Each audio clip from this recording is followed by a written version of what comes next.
My two favorite anime of all time are One Piece and Gintama.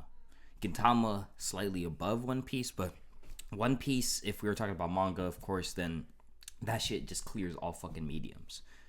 I stopped watching One Piece like at the end of the Wano arc because life. I had shit to do and I just didn't like keeping up with like a week to week one episode thing because I felt like blue balls. You know those like fucking One Piece episodes where it's just like they kind of beat off for fucking 20 minutes and nothing happens? Imagine waiting a week just to watch that and then you're just fucking disappointed. You didn't get what you want out of it. So I said, fuck it. I'm just not going to watch for now. I'm only going to really read the manga. And even that I took quite a bit of a break from. I haven't read the manga in like 3-4 months. I've had shit to do. I've been busy. It's a lot easier when you're in college, university to watch and consume anime or manga as a medium because if you're like me, you're not really driving to your school. You're taking a metro and you're taking a bus, public transport to fucking simplify it. So I watch episodes on public transport and that was just my way of keeping up with shows and watching them. Also, just when you're in school, you have more downtime. When you're a student, it doesn't feel that way, but you truly have more downtime because you can push things aside a little bit. You can kind of compartmentalize your schedule a little more. When you work like 9 to 5, when you get fucking home, you're tired. You don't really fucking feel like doing anything. And that just also goes with habits and stuff. But overall, you really just don't feel like doing shit after a work day, even when you don't do anything. At my current job, I don't really fucking do anything. I work for like an hour, then beat off for 7 hours staring into the void. But that's besides the point. I went on a fucking retarded tangent. What I wanted to talk about today is, while I'm watching One Piece again and catching up, it's brought about the concept of freedom, of what freedom means. What is freedom truly?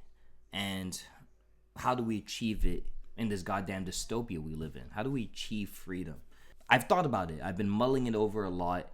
And One Piece is a better depiction of what freedom means instead of Attack on Titan. Attack on Titan, Eren, sure, he was fighting for freedom, but he himself realized that he will never truly be free. Even if he were to succeed in the rumbling, he would have forever felt guilty about what he had to do to bring everybody out of the Eldian walls. So, in a sense, Eren was never really going to ever be free. Whereas Luffy, no matter what situation he's in, he's always free. And something that always resonates with me within my own life now, and it's a scene that I kind of live by these days, is when Luffy is in the prisons in Wano, and, the prisoners, they're all fucking miserable, and then they see this guy wilding out, his character's never breaking, nothing's changing him. And I forget who asked him the question about, like, how he's not breaking and everything. And then after, I forget what the fucking context is, to be honest, leading up to what he says. But the thing that resonates with me is when he says that I'm always free. No matter where he is, he's always free. Even behind these prison walls where he's starving, not eating on a regular basis, constantly beaten, constantly abused, degraded, starved, he still, without flinching, says, I'm still free because I'm always free. It made me think about freedom as a mindset rather than freedom being anything physical.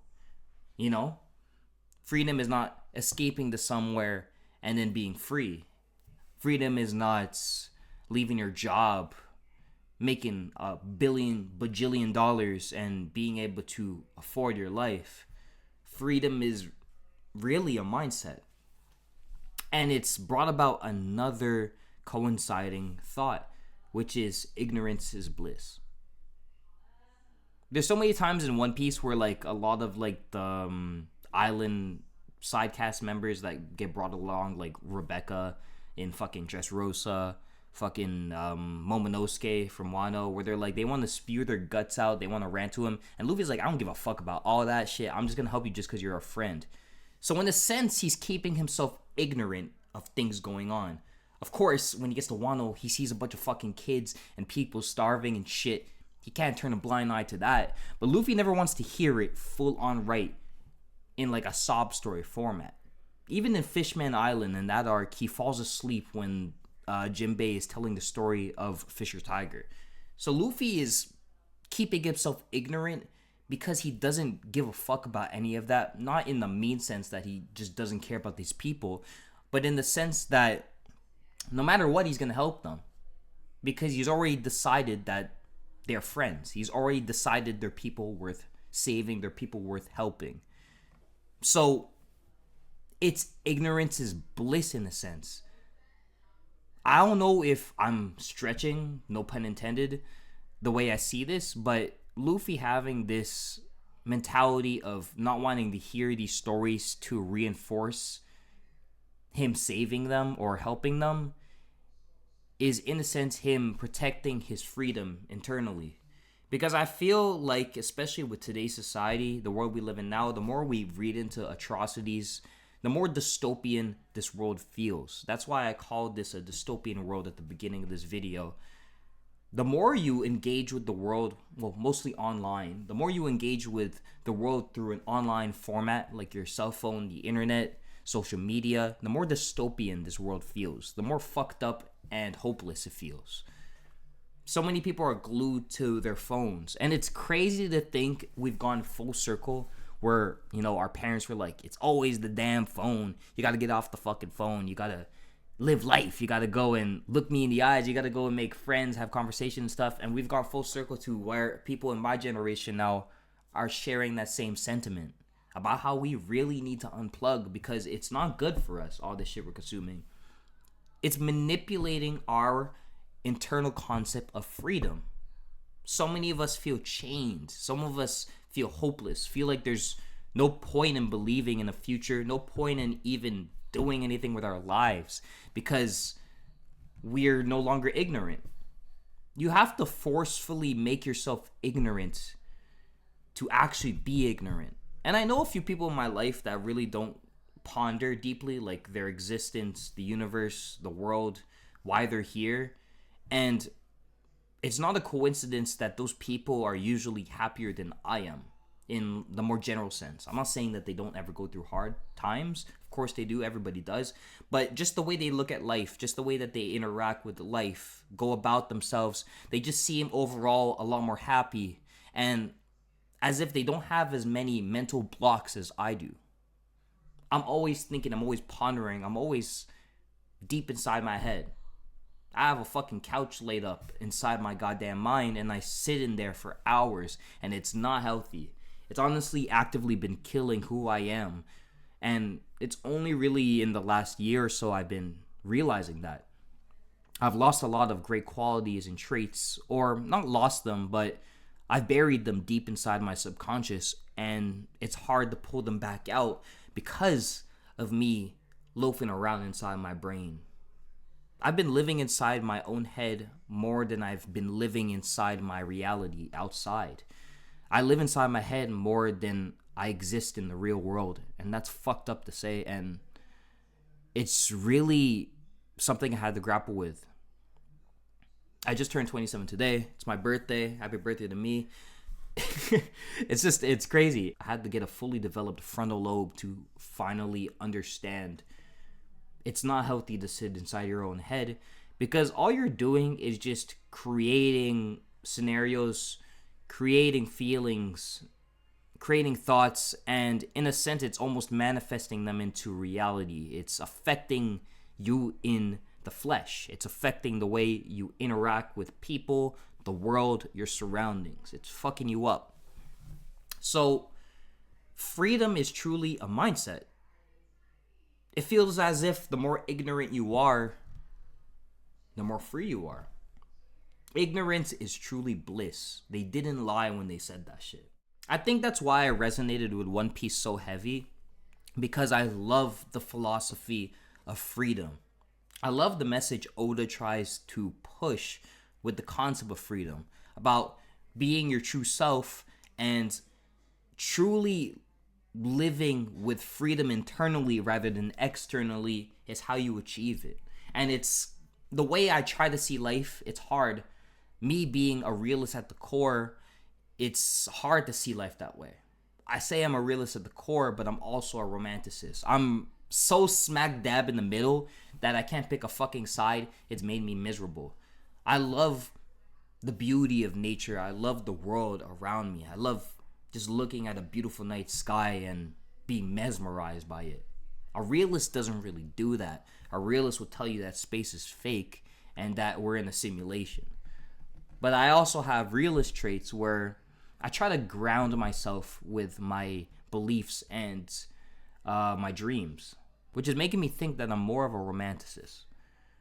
Because what does it mean to be realistic? What does it mean to be grounded? You know, nobody has the answers. All of us are human beings. Nobody could tell you what is more right than the other. Nobody could tell you what's realistic. I bet if you told somebody 500 years ago, we're going to have phones that can interact with somebody literally 30,000 goddamn miles away from us or some shit like that, they would think you're fucking insane. They would probably burn you at the stake for witchcraft. If you told somebody 500 years ago about the technology that we currently have, you would be burnt alive and beheaded because it would sound like pure witchcraft. The very concept of me talking to y'all, looking at this fucking camera right here, talking into this piece of plastic right here beside me that's transmitting signals through copper, down to this little piece of plastic in front of me that controls the volume levels, down to this goddamn supercomputer, is insane. Humans have never been grounded by reality. I've never been grounded by what's realistic. We just try and see what the fuck happens with it. If humanity constantly thought, be realistic, keep yourself grounded, we would have never achieved the feats that make our everyday lives significantly easier. We would have never accomplished creating the motor. We would have never accomplished creating the automobile. We would have never accomplished creating the cell phone, which I'm talking hella shit about right now. We would have never accomplished building a computer. We would have never accomplished anything if all we thought about was what's realistic and what isn't. The very concept of being realistic is a 21st century concept. It's not something that used to exist before. Were niggas really telling Leonardo da Vinci to be realistic when he had fucking sketches of helicopters in the goddamn Renaissance era? No. People were just mesmerized and taken aback by the concepts this guy was bringing up. So why now, as humans, are we telling ourselves to be realistic and to stop going for extreme feats, to stop aiming for something larger than ourselves? Why have we become so grounded? It's ironic in the era where freedom feels the most eminent, we're the most controlled we've ever been. None of us are really free unless we can afford it. But again, that's in the physical sense, right? Freedom is a mindset. And not every day are you going to feel free. Not every day are you going to feel good. But you just got to remember that the world around you is what you think of it. If you think of this world as dystopian and really bad and fucked up and scary, you're going to go into the world thinking it's really bad, fucked up, and scary. You're not really going to think of it from an optimist view. You're not going to see the great things that life can present to you. Now, if you see it through a lens of, yeah, the world's rough around the edges, but there's beauty in it. There's beauty behind the madness. There's something to look forward to in the day. Your life is slowly going to feel better. You're going to feel a lot better internally, and that's going to reflect externally. The way you treat your insides, the way you treat this fucking thing here, the way you treat this thing here is going to reflect. It's gonna be what shows. When you speak to somebody and you look in their eyes, their life force is talking back to you. The eyes say more than the mouth ever does. When you look into somebody's eyes, you can truly feel what is going on inside there. Some people have a better poker face, but the eyes never lie. The eyes always tell a story. And it's scary because I rewatched some of this footage back and my eyes tell a story about what I'm feeling that day. And it's so telling. That's why eye contact is key. Never break eye contact in a conversation. Obviously, don't stare into their fucking soul when nothing's going on. But if you're conversating with somebody and trying to fully engage in the conversation and understand their side, look into their eyes. The eyes tell all. Treat yourself well inside.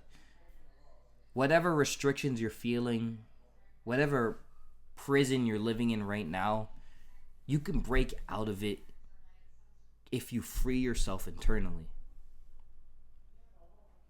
I'm definitely somebody that should practice what I preach, but freedom is a mindset. And when I was talking about ignorance is bliss, obviously I'm not saying just to ignore everything bad, but just don't be consumed by it. You shouldn't let it ruin you, because truly, what can you do about it? Sure, you can join the Red Cross, you can do things. If it's something you really want to actively change, I say go for it. Find a way to help out. But if you're not actively looking for a way to help out and do something about these issues, don't let it ruin you, because it doesn't make any sense.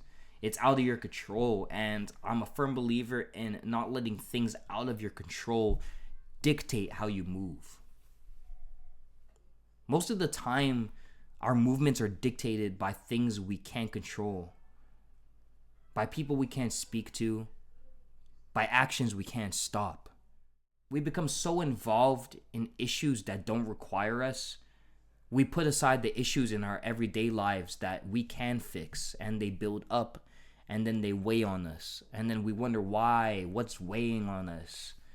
Because we're so focused on what's on the other side of the fence, we don't notice that we've stepped in a bear trap. So One Piece has really taught me that.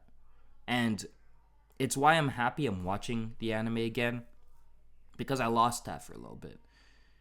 And now rewatching it, being Luffy, not as a whole person, but just his mindset is something I'm trying to adopt in my everyday life. No matter where I am in life, no matter how deep I get into the void, I gotta remember that I'm always free.